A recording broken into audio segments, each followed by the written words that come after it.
Welcome to Jazz Time. JazzTime.com is an online store that buys, sells, trades authentic luxury watches. We make these videos so our customers can easily choose the best watch for themselves in the comfort of their own home. If you like this watch and would like to purchase it at the lowest price anywhere online, click on the link in the description below to buy it at JazzTime.com. Today, I'm going to be reviewing the Rolex Datejust 31 in stainless steel and white gold with a blue Roman dial and Jubilee bracelet, reference 278274. I'll tell you a little bit about the history of the Datejust, then tell you about where this watch stands in the lineup of other similar Datejusts, then tell you about the case bezel dial bracelet movement, finally try it on and give you my thoughts. So let's start with the history of the Datejust. Datejust has been around for a very long time. The birth of the Datejust occurred in 1945, be it now 2024, that is about 60 years, or actually even more than that. That's actually 70 years, I think it is now. So it's a lot of years. It's been around for a very long time.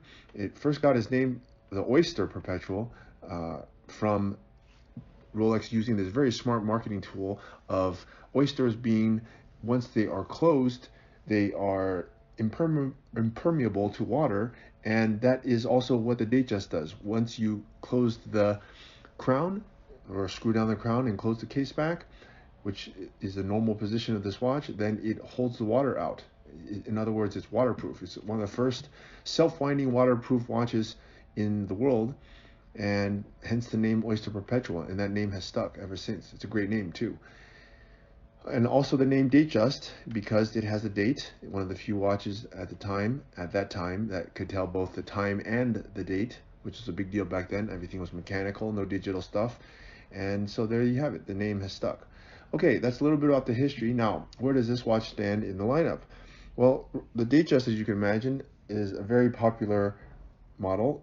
It's the most numerous of all the collection that Rolex has. What I mean by that is it has the most number of variations, and you can get it in every material: rose gold, yellow gold, white gold, even a combination of that with different bezels, diamonds, non-diamonds, fluted, domed, and different dials, Roman, index, diamonds, pave diamonds, etc. Just tons of different variations of it.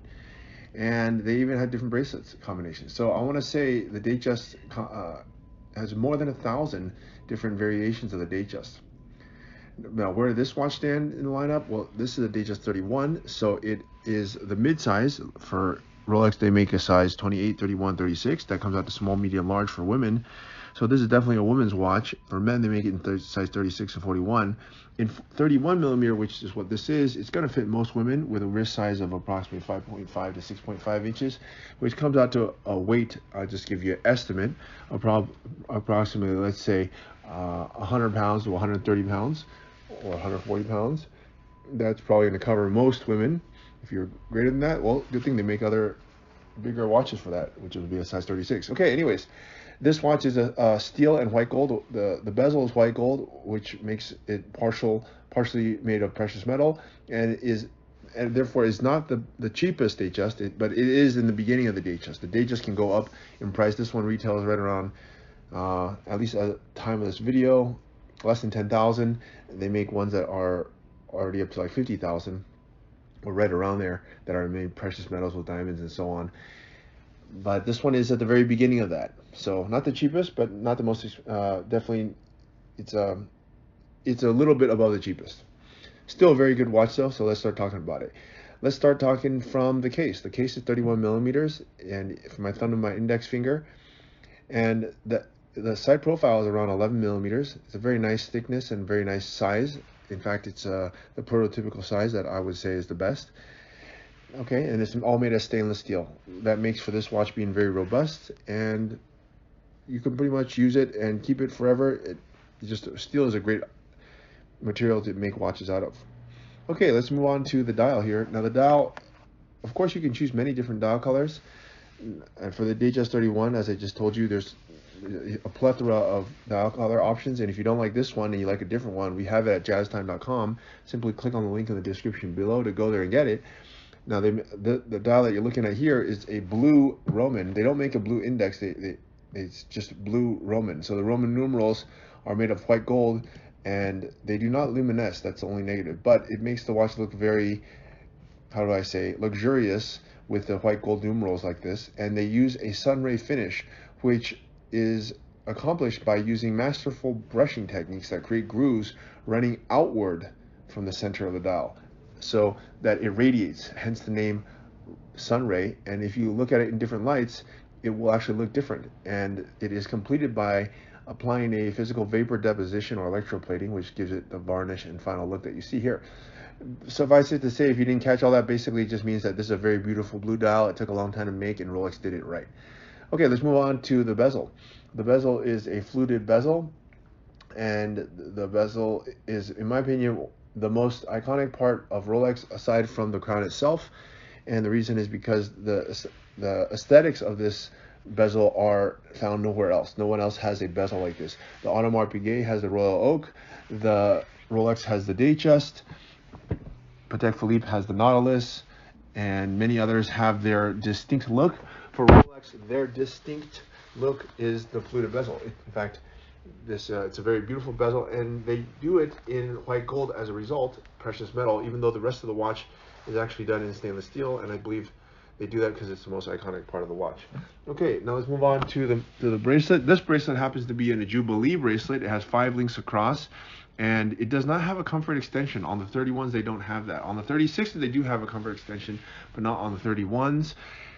They also make this bracelet in an oyster bracelet, which is a little bit more sporty. The Jubilee is a little bit more traditional. Depends what you like. Both are great, as you see here.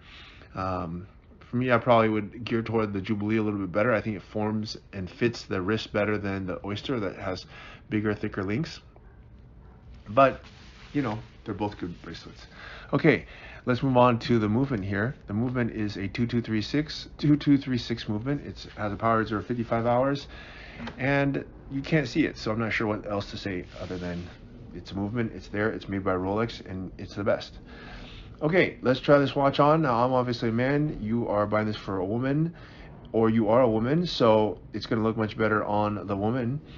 And I think that the Datejust is a great watch that if you're just starting or in the midway of your watch collecting journey, that you could use one. It's a fantastic watch. I'm not going to sit here and lie and tell you it's the greatest watch ever. No, it's a very, very good watch. It's not a beginner watch, and it's not an advanced watch. It's a mid-level, but still very luxurious watch. And it serves its function in that it can be worn with a dress. It could also be worn casually. It's very robust, and it's not that expensive, at least when it comes to watches. Patek Philippe's can be $50,000 and more, you know, and Tag Heuer's can be like $1,000. This is somewhere in the $10,000 and change range. So it's reasonably priced for what it is. And it's a very beautiful watch, and in this color I do like it. If you like a dark colors, like let's say you wear dark colors a lot, like black and stuff, well, to add just a little bit of color like this blue, it's also good. It's not exactly black. Sometimes black can be a little bit boring, but it still is dark. So blue is just still a very nice color if you don't want to go exactly black. If you want to go black, we also have that too, but I'm just saying blue is also a very nice color. Okay, so look, if you want to buy this watch, click on the link in the description below to buy it at jazztime.com.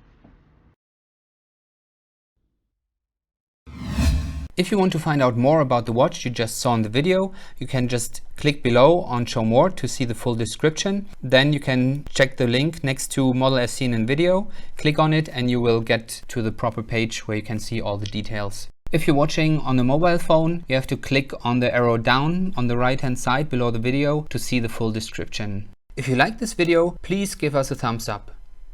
If you would like to share this video with your friends, you can use the share button below and share it on any platform you like.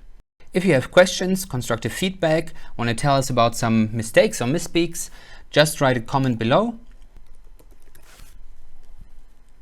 If you want to see more videos like this, you should subscribe to our channel and visit our channel page where you can find all the videos. And if you're interested in a specific watch brand, you can check out our playlists. If you want to check the price for a watch or want to buy one, remember at jazztime.com you always get a steep discount, so you should check the prices with us. If you want to know the price for a specific watch, just go to Google, type in JazzTime, plus the brand, model, and the details you're interested in, and Google will find the right page for you.